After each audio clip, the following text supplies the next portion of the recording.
Boker Tov, good morning and welcome to St. Paul Lutheran Church as we gather together to continue our study of the Bible's greatest stories. We'll be picking up, we're still in the book of Genesis, we'll be picking up with Genesis 46 to 49 today and Jacob's blessings. And so let us begin this morning, well, first with an apology. So 2 weeks ago we had technical difficulties, so we didn't have a video. Last week, due to operator error, I'm not sure how it happened, the view online was about this, which is not a pleasant picture to look at for an hour, I understand. But, so hopefully that won't happen again, and you'll be able to see the upper half of my body this week. Let us begin with a word of prayer. Blessed Lord, you have caused all holy scriptures to be written down for our learning. Grant that we may so hear them, read, mark, learn, and take them to heart, that by the patience and comfort of your holy word, we may embrace and ever hold fast the blessed hope of everlasting life through Jesus Christ, your Son, our Lord, who lives and reigns with you in the Holy Spirit, one God, now and forever. Amen. Okay. So we've been walking through the pages of Scripture, beginning with chapter 1 of the book of Genesis and continuing on. We're nearing the end of the book of Genesis, and next week we'll start in the book of Exodus, but I'll have more about that later.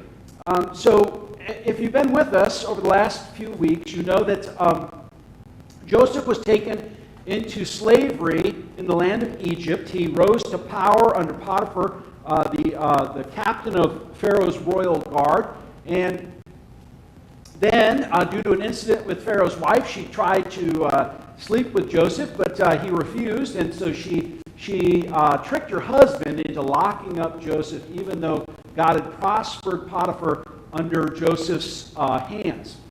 Then he's in prison, he's locked up in prison, and he spends 2 years in jail. Well, more than 2 years. It's 2 years after he interprets the dreams for Pharaoh's chief baker and cupbearer. Then he's eventually released. God gives Pharaoh two visions, two dreams of the fact that there's going to be 7 years of prosperity in the land of Egypt, and then followed by 7 years of famine. And so God uses Joseph to store up food to save or to protect life during those 7 years of famine in the land of Egypt. And then, so Joseph's brothers come down to Egypt because they know that there is food in the land of Egypt, so they go down there to buy it. Joseph secretly gives their money back. They go back to their father. Joseph wants them to bring Benjamin, the youngest son, down to him so he can be, they don't recognize him at this point. But eventually they come back down after a couple of years to get more food because it's run out. And it's then that Joseph forgives his brothers for what they did to him.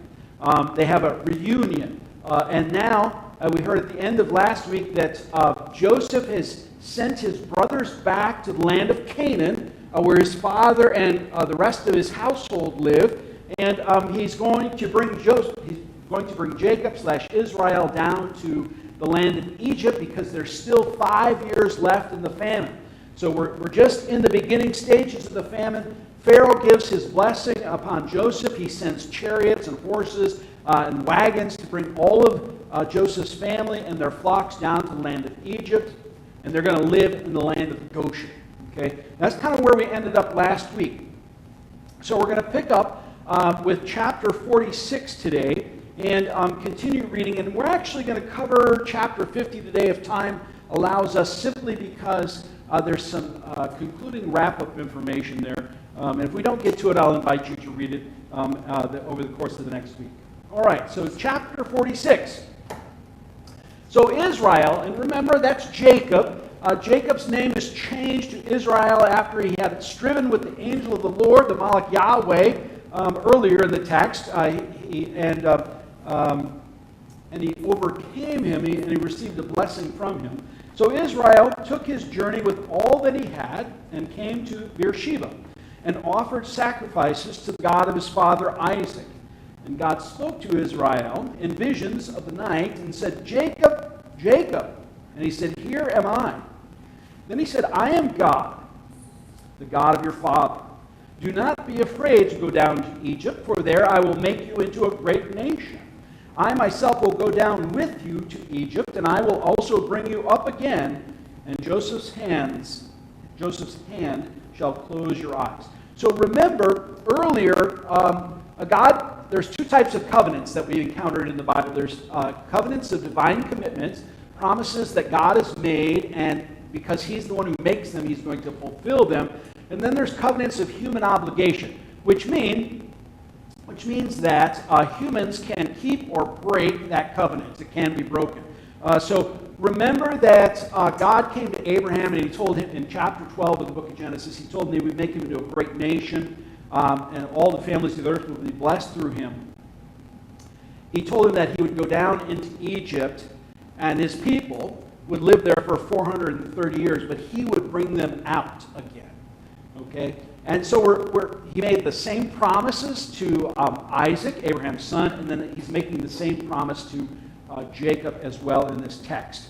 And so these are promises of divine commitment, meaning God is going to fulfill them no matter what. Then Jacob set out from Beersheba. The sons of Israel carried Jacob, their father, their little ones, and their wives in the wagons that Pharaoh had sent to carry him. They also took their livestock and their goods, which they had gained in the land of Canaan, and came into Egypt.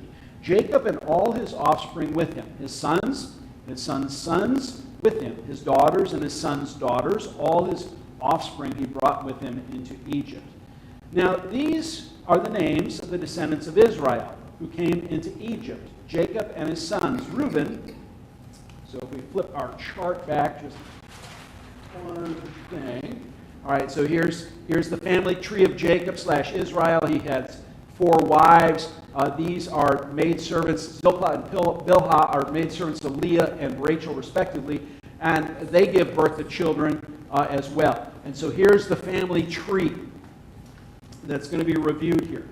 Reuben, Jacob's firstborn, and the sons of Reuben, Hanak, Palu, Hezron, and Carmi.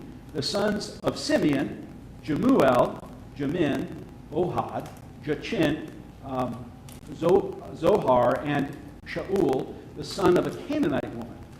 The sons of Levi, Gershon, Kohath, and Merari. The sons of Judah, Onan, Shelah, Perez, and Zerah. But and Onan died in the land of Canaan, and the sons of Perez were Hezron and Hamul. We read about that earlier in the text, and we didn't cover it in our video Bible study, but I encourage you to read about that.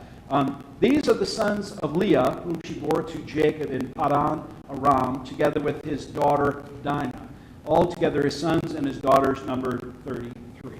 The sons of Gad, Ziphion, Haggai, Shuni, Ezbon, Eri, Arodai, and Arili. The sons of Asher, Imnah, Ishva, Ishvi, Beriah, and Sarah, their sister. And the sons of Beziah, Heber, and Malachi, Machil. And these are the sons of Zilpah, whom Laban gave to Leah his daughter, and these she bore to Jacob, 16 persons. The son of Rachel, Jacob's wife, Joseph and Benjamin. And to Joseph in the land of Egypt were born Manasseh and Ephraim, whom Asenath, the daughter of Potipharah, the priest of On, bore to him. And the sons of Benjamin, Bela, Becher, Ashbel, Gera, Naaman, Ahi, Rosh,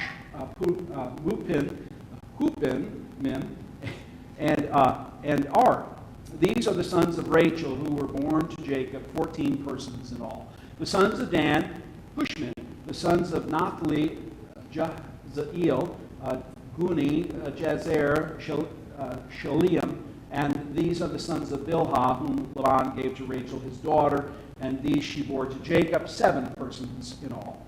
And all the persons belonging to Jacob who came into Egypt, who were his own descendants, who not including Jacob's sons' wives, were 66 persons in all. And the sons of Joseph who were born to him in Egypt were 2. All the persons of the house of Jacob who came into Egypt were 70. Okay, so remember in Semitic writing, there's oftentimes, it has a circular pattern. So it goes over something in a big picture.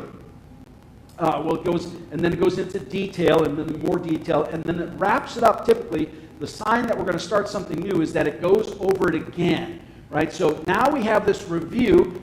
Moses, the writer of the first 5 books of the Bible, gives us a review of the lineage of Jacob who comes down into Israel. Now, remember that it didn't include Jacob's wives.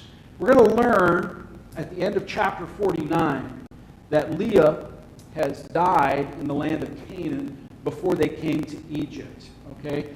So it could be that these wives that are referred to are Zilpah and Bilhah.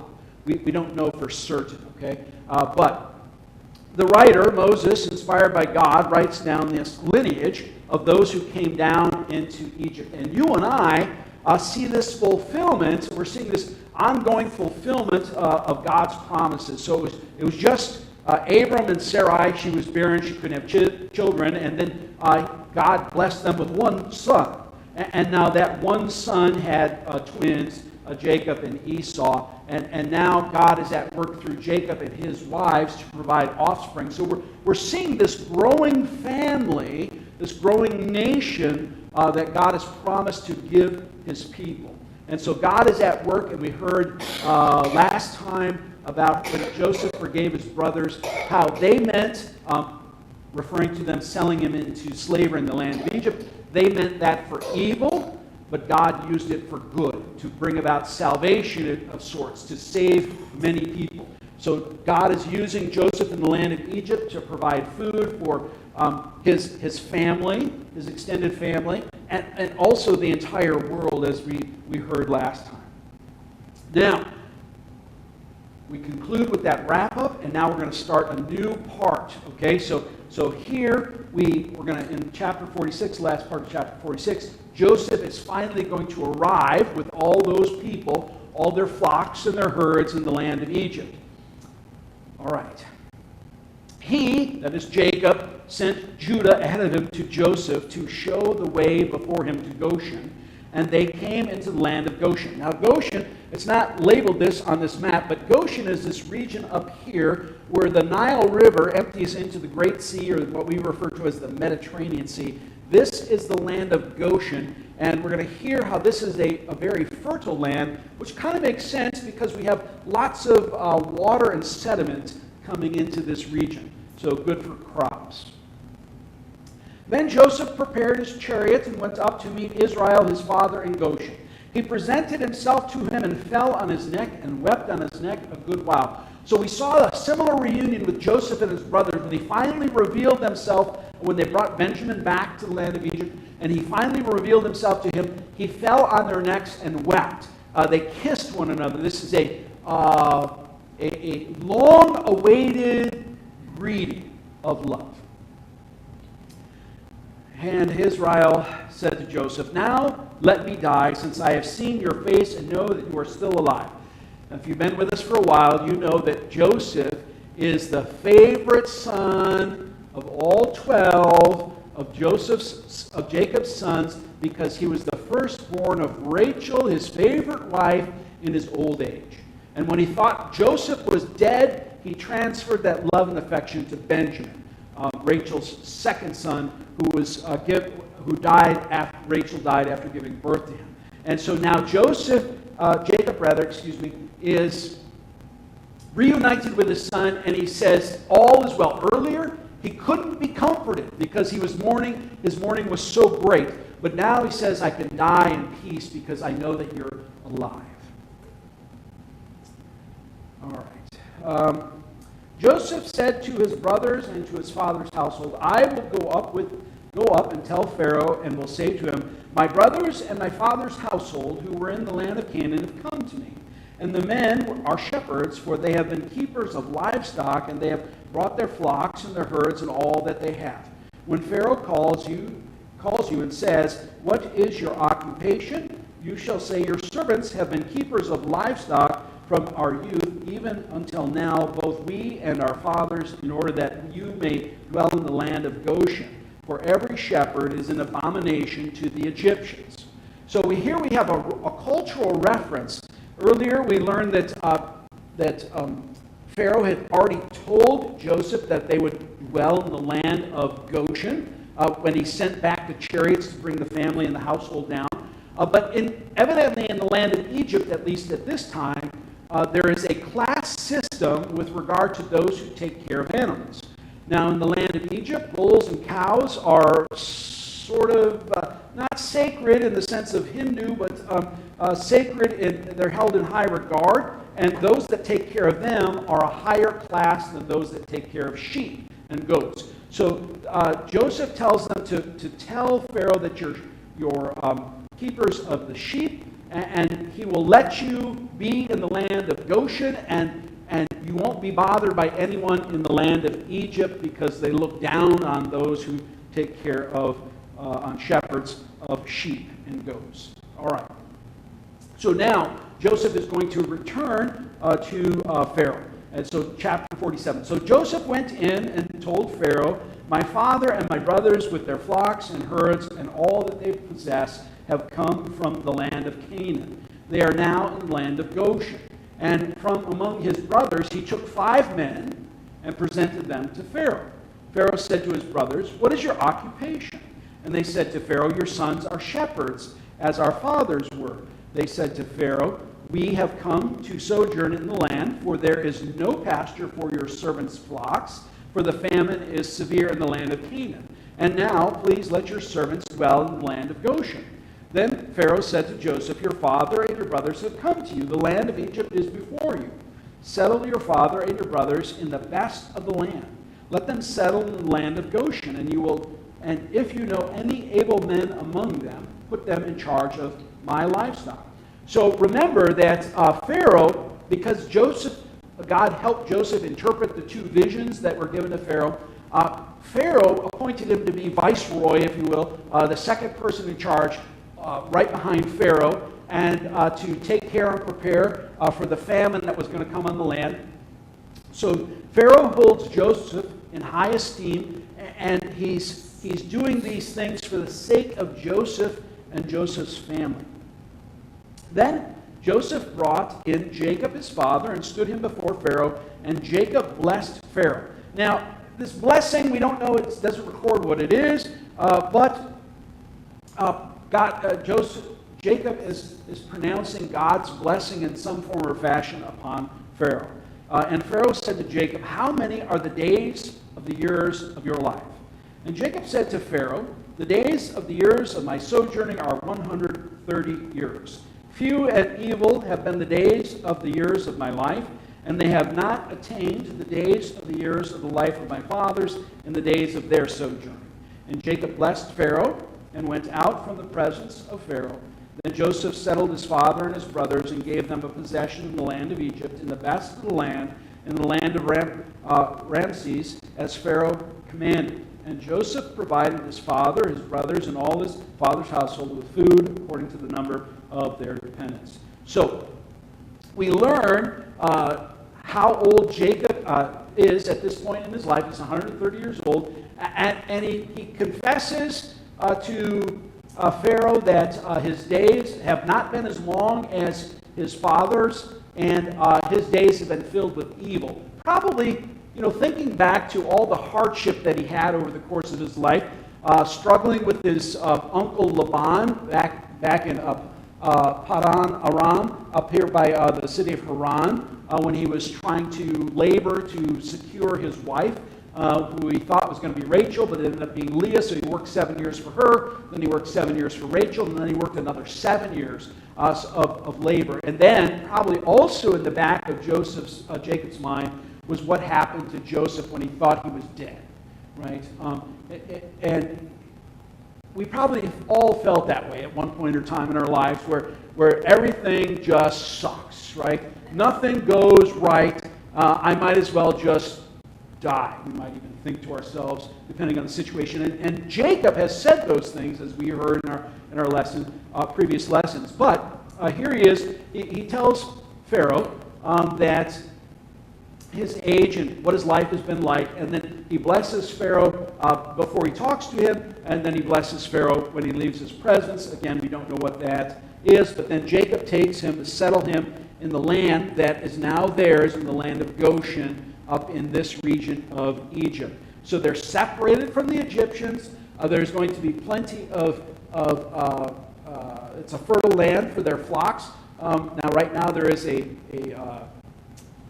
famine in the land, so they're probably not growing grain there. It's all gone in the land of Canaan. Maybe there's some left there for the animals and livestock. But God is at work to preserve Jacob and his family, and now they're in the land of Egypt. And Joseph is providing for them. Remember that Joseph has created storehouses throughout the land of Egypt, where they've been storing up grain during the 7 years of plenitude, and now they're dispensing it, and he's also providing food and sustenance for his family, his extended family. All right. So we learn starting in verse 13, looks like. Now there was no food in all the land, for the famine was very severe, so that the land of Egypt and the land of Canaan languished by reason of the famine. So things were so bad that this is a widespread famine. It's not localized to a single place. And things were starting to languish. Things were starting to become very severe. And Joseph gathered up all the money that was found in the land of Egypt and in the land of Canaan in exchange for the grain that they bought.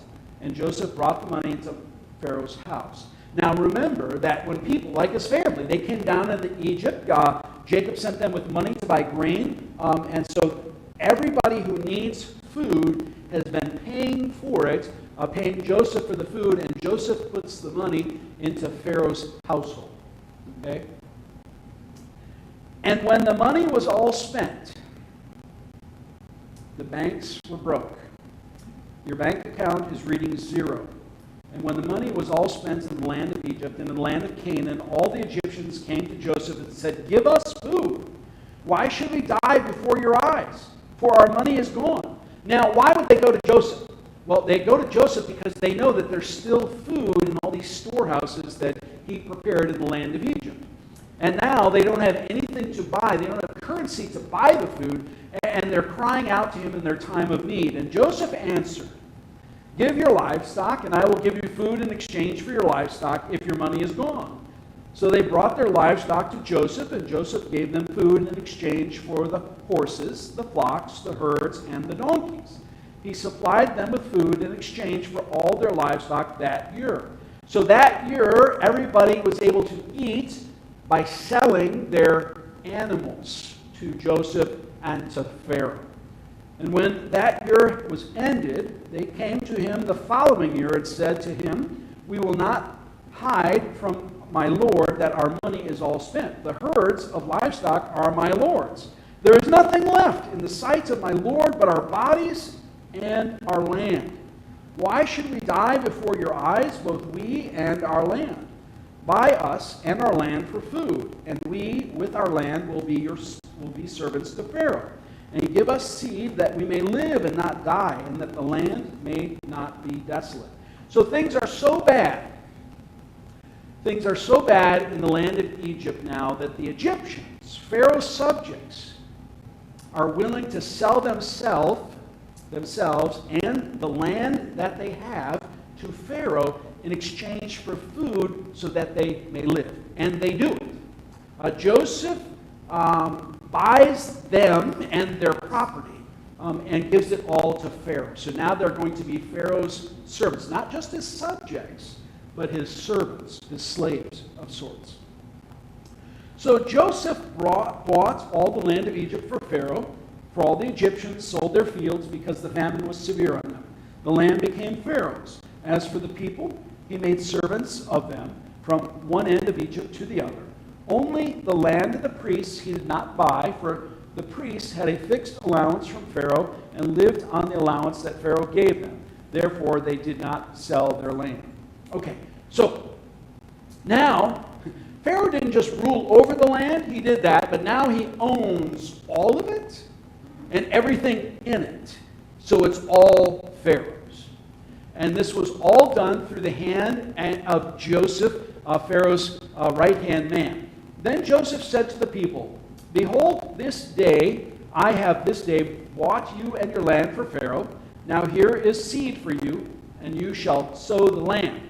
And at the harvest you shall give a fifth to Pharaoh, And 4/5 shall be your own as seed for the field, and as food for yourselves and your households, and as food for your little ones. And they said, you have saved our lives. They were really grateful. May it please my Lord, we will be servants to Pharaoh. So Joseph made it a statute concerning the land of Egypt, and it stands to this day that Pharaoh should have the fifth. The land of the priests alone did not become Pharaoh's. So the priests had their own property, and this might be, and they have an allowance from Pharaoh. And as a result, we don't know what the allowance is. We hear the word allowance and we think money, but it could be that they have a grain stipend or anything like that, some form that he's paying them in one way or another, as they serve as priests in the land of Egypt. And so the Egyptian pantheon is pretty large, as we'll see when we get into the book of Exodus. There are at least 10 primary gods, hence the 10 plagues. They continue to have possession of their land, and Pharaoh continues to provide for them. Thus Israel settled in the land of Egypt, in the land of Goshen, and they gained possessions in it, and they were fruitful and multiplied greatly. And Jacob lived in the land of Egypt 17 years. So the days of Jacob, the years of his life, were 147 years. And so that's going to conclude a little bit of a section, if you will, before we make a change. So let's just mark our chart up here. And we're going to put a cross symbolizing that Jacob is dead, and he lived 147 years. So he spent 17 years in the land of Egypt. Remember, they came down in the second year of the famine. So this story that we've been reading, notice the part about the prospering in the land. That refers to what happened after the famine passed. Right? They prospered in this fertile area of the land of Egypt with their crops and their herds, and they multiplied in number. They were having children, and their children were having children in the land of Egypt. All right. And when the time drew near, so we're going to go into more detail now, and when the time drew near that Israel must die, he called his son Joseph.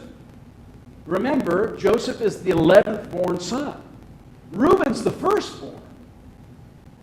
But he calls Joseph to him.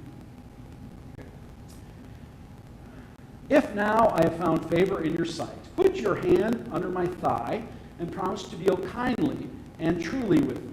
Do not bury me in Egypt, but let me lie with my fathers. Carry me out of Egypt and bury me in their burying place. He answered, I will do as you have said. And he said, swear to me. And he swore to him. Then Israel bowed himself upon the head of his bed. Now that doesn't mean he died. Not just yet, right? So notice that out of all his sons, he turns to the firstborn of his favorite wife, Rachel. And he makes him make a promise that he will not bury him in the land of Egypt. Right? His land, the land of the promise, is the land of Canaan. And Jacob, Israel, wants his son, his favorite son, Joseph, to bury him in the burial cave in the land of Egypt, as we'll see later on as we go through. So, remember, we encountered this before this when Abraham's servant went back to his kinsman, Peter, to find a wife for his son Isaac. He had to put his hand underneath his thigh, something like this. We don't know exactly why that is, but it's in the text that way, so we just take it as it is. And so Joseph makes the promise. He swears to his father that he will do as his father requested. After this, Joseph was told, behold, your father is ill. So he took with him his two sons, Manasseh and Ephraim. Remember that Manasseh was the firstborn, and Ephraim was the secondborn of Joseph and Asenath, who's an Egyptian woman, the daughter of an Egyptian priest. And it was told to Jacob, your son Joseph has come to you. Then Israel summoned his strength and sat up in bed. And Jacob said to Joseph, God Almighty, El Shaddai, appeared to me at Luz in the land of Canaan and blessed me, and said to me, behold, I will make you fruitful and multiply you, and I will make you a company of peoples, and will give this land to your offspring after you for an everlasting possession. So, he's reiterating, paraphrasing, if you will, the covenant of divine commitments that God made to him in the land of Canaan. And now, your two sons, who were born to you in the land of Egypt before I came to you in the land of Egypt, are mine. Ephraim and Manasseh shall be mine, as Reuben and Simeon are, and the children that you fathered after them shall be yours.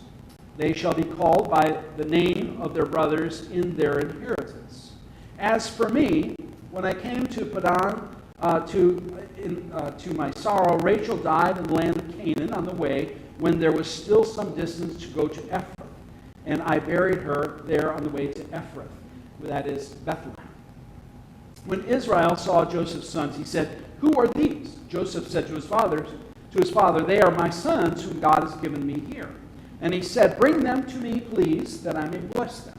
Now the eyes of Israel were dim with age, so that he could not see. And that kind of harkens our memories back to his father Jacob, right?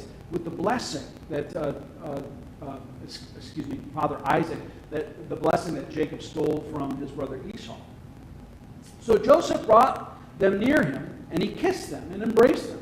And Israel said to Joseph, "I never expected to see your face." Why? Because he thought he was dead. "And behold, God has let me see your offspring also." Then Joseph removed them from his knees, and he bowed himself with his face to the earth.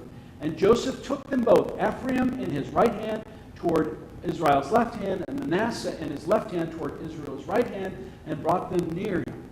And Israel stretched out his right hand and laid it on the head of Ephraim, who was the younger, and his left hand on the head of Manasseh, crossing his hands, for Manasseh was the firstborn. And he blessed Joseph and said, "The God before whom my fathers Abraham and Isaac walked, the God who has been my shepherd all my life long to this day, the angel who has redeemed me from all evil, bless the boys, and in them let my name be carried on, and the name of my fathers Abraham and Isaac, and let them grow into a multitude in the midst of the earth." That was the blessing that Israel bestowed on Joseph's two sons that were born before Jacob came down into the land of Egypt. Okay, that's kind of important. He's going to have other sons, but those sons are not brought into the family lineage legally, but Manasseh and Ephraim are. And we heard, in fact, Moses gives us some really intimate detail about this blessing, not only what was said, but how it was done. And so normally the blessing should go to which child? The firstborn, right? The firstborn gets the blessing, and the blessing is normally done with the right hand. And Jacob put his right hand on Ephraim. He put his left hand on Manasseh, the firstborn, when he pronounced that blessing, right? Which again is the God before whom my fathers Abraham and Isaac walked, the God who has been my shepherd all my life long to this day, the angel who has redeemed me from all evil, bless the boys, and in them let my name be carried on. So he's making them legally his sons. And the name of my fathers Abraham and Isaac, and let them grow into a multitude, let them be a people group, and in the midst of the earth. Now, we're going to learn what happens next. When Joseph saw that his father laid his right hand on the head of Ephraim, it displeased him. And he took his father's hand to move it from Ephraim's head to Manasseh's head. And Joseph said to his father, "Not this way, my father, since this one is the firstborn. Put your right hand on his head." But his father refused and said, "I know, my son, I know. He also shall become a people, and he also shall be great. Nevertheless, his younger brother shall be greater than he, and his offspring shall become a multitude of nations." So he blessed them that day, saying, "By you Israel will pronounce blessings, saying, God make you as Ephraim and as Manasseh." And let's stop there for a minute with the actual blessing. So Joseph tries to correct it. You'll remember, if you were with us, when Esau came back after hunting the game, and he asks for the blessing, and Jacob, Israel, finds out that he's been duped. Isaac, finds out that he's been duped by his youngest son, Jacob. he's already given him the blessing, so there's nothing left to do, and he pronounces a blessing of sorts on his eldest son Esau, which is, we read it and we understand it's not really a blessing, but there is a blessing that he will break the yoke of his younger brother Jacob later on. We see kind of a repeat here, where, now why, so critics of the Bible read things like this, these prophecies that Jacob is going to be making here in these blessings, and they would understand this as being written after the fact, meaning the thing is fulfilled, and then the author goes back and in the earlier narrative writes down the stuff that's going to become fulfilled, because they don't believe in divine providence. They don't believe in the power of God to fulfill his promises. But we understand these things, these blessings that Jacob is bestowing upon Joseph's sons and a little bit upon the rest of his sons. We understand them as being prophetic in nature, forthtelling, the telling of things to come. Right? So God is revealing, even though the text doesn't say this, God is revealing to Jacob, to Israel, these blessings that he's pronouncing upon his children and Joseph's children, Manasseh and Ephraim, and he does it in order. And then these things we'll see as we continue to go through the narrative are fulfilled in the pages of Scripture. And so the blessing is, by you, Israel will pronounce blessings, saying, God make you as Ephraim and as Manasseh. So they're going to be great, and people will want to be like Ephraim and Manasseh. So I'm going to turn the page. Thus he put Ephraim before Manasseh. Then Israel said to Joseph, Behold, I am about to die, but God will be with you, and will bring you again to the land of your fathers. Moreover, I have given to you, rather than to your brothers, one mountain slope that I took from the hand of the Amorites with my sword and with my bow. So not only has he bestowed a blessing upon Ephraim and Manasseh, he being Jacob, Israel, but now he's providing a special land for Joseph, okay, that he secured from the Amorites through battle. Now, Israel knows that he's about to die. How does he know? We don't know. But he believes that his end is near. So he's going to invite his sons to come so that he can pronounce a blessing upon them. Now, some of these blessings will tie to stories that we didn't formally study in our video Bible studies since we started this, but they relate back to things that Jacob's sons did during their life.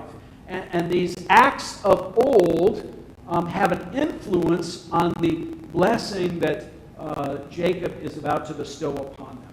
Then Jacob called his sons and said, Gather yourselves together, that I may tell you what shall happen to you in days to come. Now again, a critic of the Bible would say, well, it's not prophecy, it's being written after the fact. The events transpired and now we're writing about them. But you and I know that God reveals things to his people. He foretells, rather. Forthtelling is telling the truth. Foretelling is telling of things to come. And in these blessings that Jacob is about to bestow upon his sons, these are things that will come to pass. And he reveals why it is that they're going to come to pass. Now, we know that the firstborn son is supposed to get the blessing. So he says, Assemble and listen, O sons of Jacob. Listen to Israel, your father. Reuben, you are my firstborn, my might, and the first fruits of my strength, preeminent in dignity and preeminent in power. He's pronouncing these glorious words upon Reuben, but things are going to change. Unstable as water. So water, can't hold its shape. It's a liquid, right? So unless it has a vessel to stay in, it just spreads out over the ground. You are unstable as water. You shall not have preeminence, because you went up to your father's bed. Then you defiled it. You went up to my couch. That was one of the stories we didn't read about. But he goes into his father's concubine and lays with her in the biblical sense. And because of that event, right, he's not going to receive the the first and best blessing. Now it goes on. Simeon and Levi are brothers. Well, they're all brothers, right? But Simeon and Levi are brothers in a different kind of way. They're brothers of violence. Weapons of violence are their swords. Let my soul come not into their counsel. O my glory, be not joined to their company. For in their anger they killed men, and in their willfulness they hamstrung oxen. Cursed be their anger, for it is fierce, and their wrath, for it is cruel. I will divide them in Jacob and scatter them in Israel. Now, the second and third-born sons of Leah, you'll remember that event where Dinah was defiled in the land of Shechem, and they tricked the men of that land into becoming a part of them by being circumcised in the flesh. And then on the third day, when everyone was in pain, they came into the city and slaughtered every man in the city and their oxen, all because of what the men of the land, or one of the men of the land, did to Dinah, their sister. And this is the event that's being alluded to here. Now, I will divide them in Jacob and scatter them in Israel. We're going to see the fulfillment of this where Simeon actually dwells in the land of Judah, and Levi, the tribe of Levi, becomes the Levitical priests of God, and they're going to be dispersed throughout the land of promise eventually. And that's what that refers to. Judah, now the fourth-born son. Your brothers shall praise you. Your hand shall be on the neck of your enemies. Your father's son shall bow down before you. So Judah is going to be sort of the top of the heap, as culture would refer to it.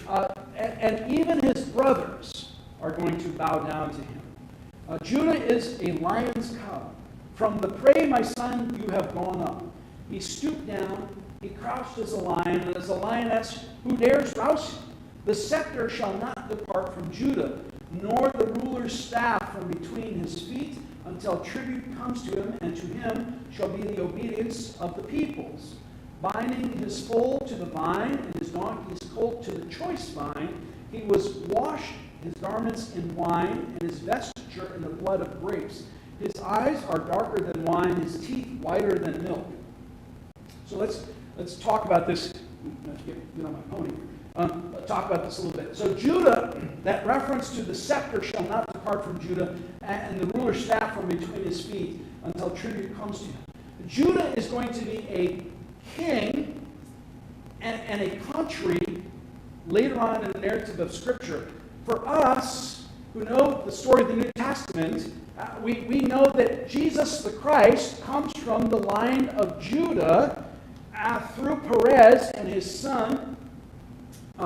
That we skipped over that story, but the crimson thread of redemption is coming through this. So this scepter from the house that will not depart from Judah is a reference, a reference to the coming of the Christ, as well as that imagery at the end of the blessing where he talks about. Most of us probably don't have donkeys at home, more than likely. I'll keep a joke to myself, just keep in my head, sorry. But the last place you would tie a donkey is in a vineyard. Why is that? It's going to eat the fruit, the vine, right? You wouldn't tie the donkey or the foal to actually the vine, because you're going to eat that precious grape that you've been growing, that grape that's going to be used to produce wine in the end. And so he gives an image of better things to come in the future. Now, we as Christians would sort of read this text eschatologically, meaning in the fulfillment on the last day. Right? So the eschaton is the last day, eschatology, the study of last things. And he promises, Jacob, Israel, promises that through Judah there will be this time of prosperity and of plenitude and great things to come. And through him will be this ruler. And we understand that ruler that's being talked about is a reference to the Christ, the Messiah, the Messiah of God, who brings about salvation for all people, who promises to return on the last day to bring about a new heaven and a new earth, right? Where there is no sin, there is no death, there is no devil. And so that would be a time of great abundance and plenitude. Zebulun. So he's walking down. Oh, I skipped over somebody, I think. No, he just reversed it. Zebulun shall dwell at the shore of the sea. He shall become a haven for ships, and his border shall be at Sidon. So eventually, we'll see the fulfillment of this, where he's going to be dwelling in this section right on the eastern shore of the Great Sea. Issachar is a strong donkey, crouching between the sheepfolds. He saw that a resting place was good, and that the land was pleasant. So he bowed his shoulder to bear and became a servant at forced labor. So Issachar he's going to end up being a slave to other people, forced to do labor. Dan, so he's just walking down the list, right, of sons. Dan shall judge his people as one of the tribes of Israel. Dan shall be a serpent in the way, a viper by the path, that bites the horse's heels so that his rider falls backwards. I wait for your salvation, O Lord. And so this reference to Dan, and in particular shofar judge, as it turns out when we get into the book of Judges, we're going to encounter a guy by the name of Samson. Samson is a judge who helps, delivers God's people during their time of need, their time of imprisonment, of sorts, punishment. And Samson comes from the line of Dan. Okay? And so we're going to see a fulfillment of these promises as well. A raider shall raid Gad, but he shall raid at their heels. So Gad is going to end up getting some territory in the northern part where people come down the royal highway, and he's going to be sort of always under attack, but he's going to raid at their heels.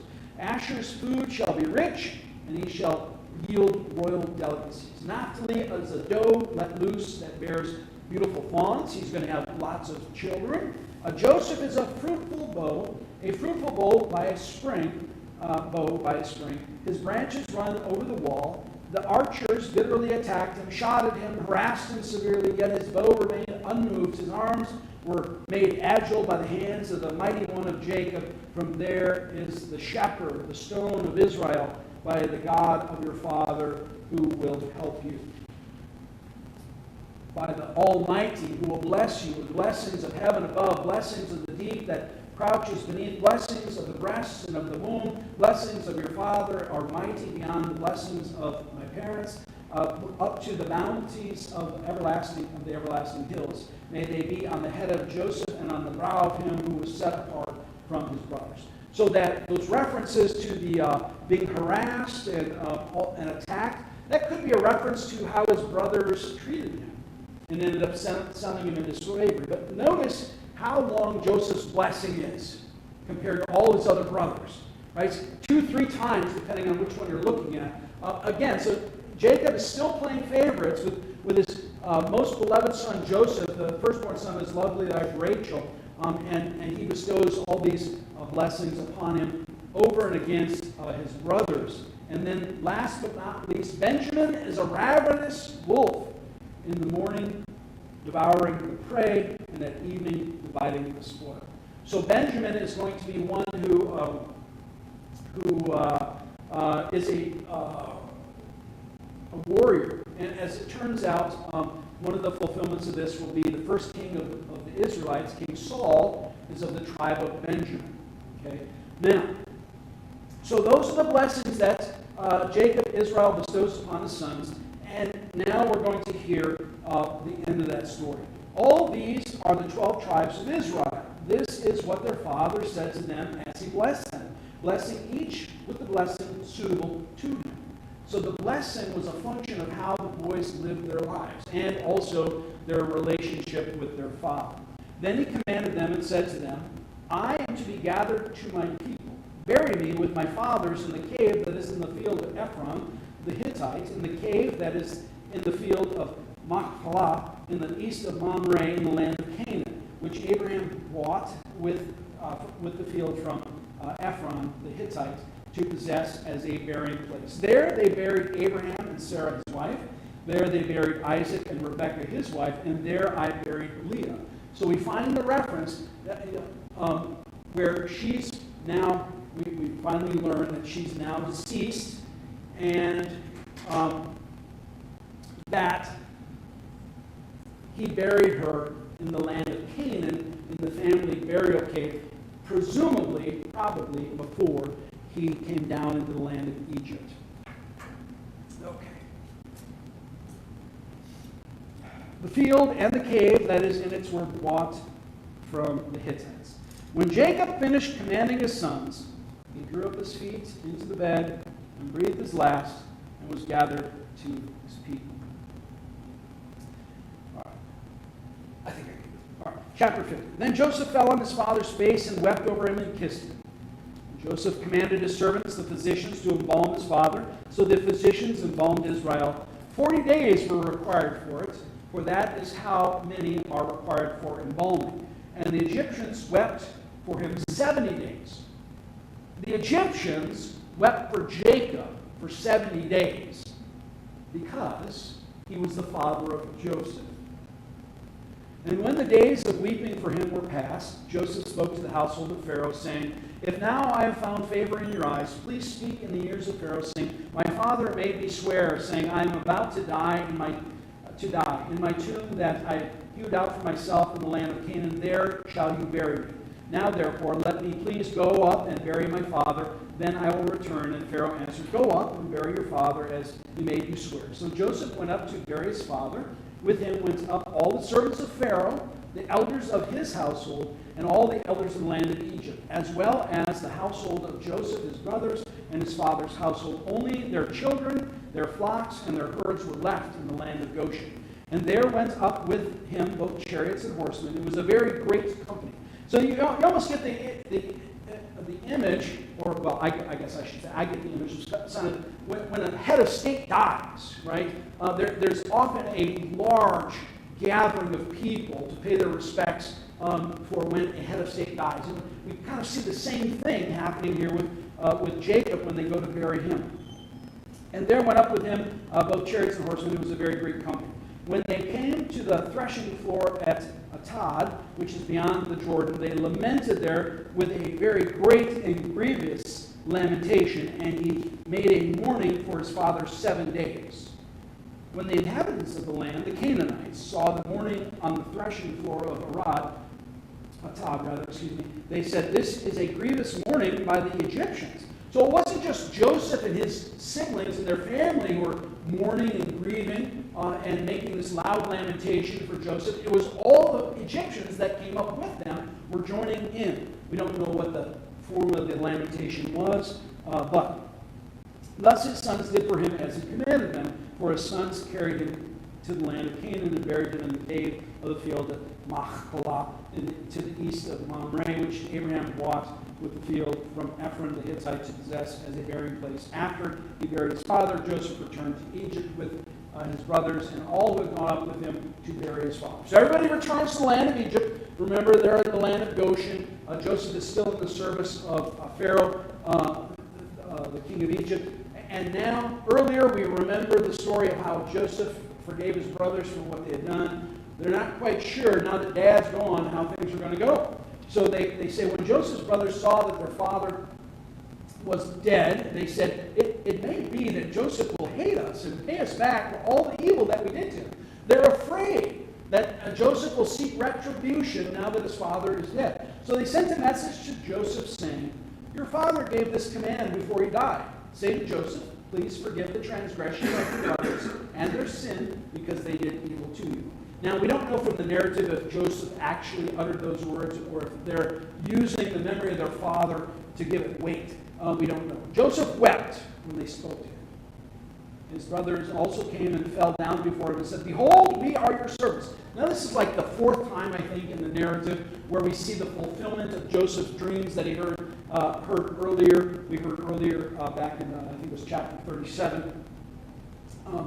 But Joseph said to them, Do not fear. For am I in the place of God? So Joseph believes that judgment and punishment should only come from God, not from him. Okay? And so he goes on. As for you, you meant evil against me, but God meant it for good, to bring about it that many people should be kept alive or saved as they are today. So do not fear. I will provide for you and your little ones. Thus he comforted them and spoke kindly to them.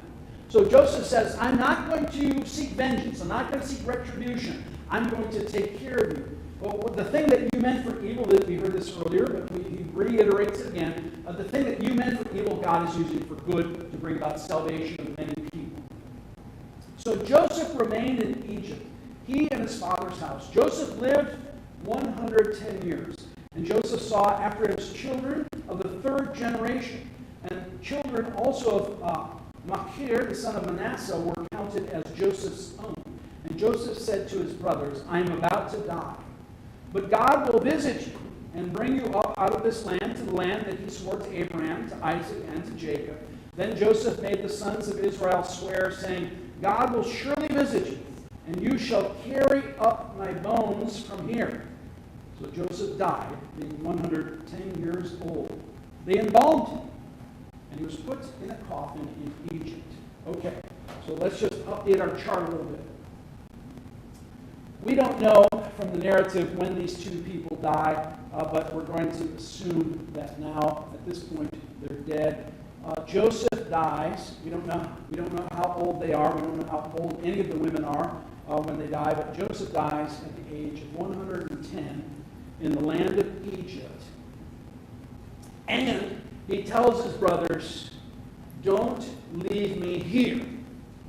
God is going to come, and God is going to deliver you. He's going to take you up out of this land and bring you back to the land of promise, the land of Canaan. And when you go, take me with you. Okay, don't leave me here. But that chapter, the end of the book of Genesis ends. The book of Genesis ends with Joseph dying in the land of Egypt. He was embalmed, and he was put in a coffin. You could also refer to it as ossuary as a bone box. But he's placed in there in the land of Egypt. And when they depart, when God visits his people and brings them out of the land of Egypt, he made his brothers swear that they would take him and bury him in the land of promise, not in the land of Egypt. And about 9:58 here, so I'm going to have to stop, so I won't wax poetically. But so next week, if you're able to join us, and I hope you are, next week we're going to start the book of Exodus, and we're going to hear about Moses' birth, born in the land of Egypt, and that's from Exodus 1 and 2. Okay? So the story is going to continue. God's people are down in the land of Egypt. Remember that God told Abraham that they would be down in that land for 430 years. So God knows the future because he's all-seeing, all-knowing, and he tells people the future, the things that will come to pass. Now, that doesn't mean that God causes the thing to come or to happen, but he knows the future. All right, because he's an all-seeing, all-knowing God. So we'll stop there. We'd like to thank all those that have worshiped with us, or joined our Bible study from via our YouTube channel, St. Paul Lutheran Church of Hammond. I hope you can come back next Sunday as we gather together to continue our study of God's holy word, and we'll be back live in person at 10:15 for our worship service on this day. I hope everybody has a blessed Mother's Day wherever you happen to be. God's peace be with you. And I'm going to change the orientation of the camera, and then when I depart, everybody can get up and walk around and stretch your legs as you have need. And hopefully you saw the upper half of my body.